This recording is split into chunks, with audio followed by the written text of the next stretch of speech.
Hi guys, 3D Tips is back here, and today video is not about a tutorial, it's about an update. So few times back I started a character project and I finished that just recently.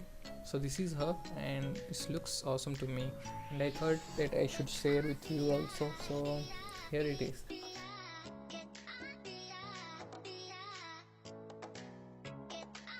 As you can see, I polypainted it quite a bit and I like the pose and overall thing.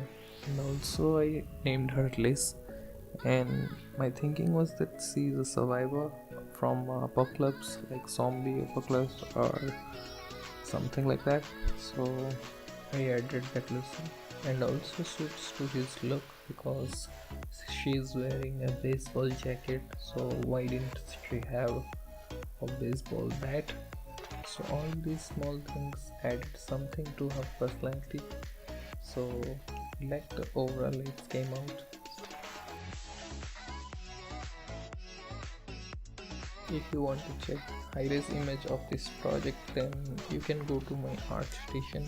The link is in the description. If you like this project, then don't forget to follow me on artstation, and please do like this project. In that way you are motivating me to make more tutorials and more characters like this. Finally, if you haven't subscribed yet, then please do consider to subscribe.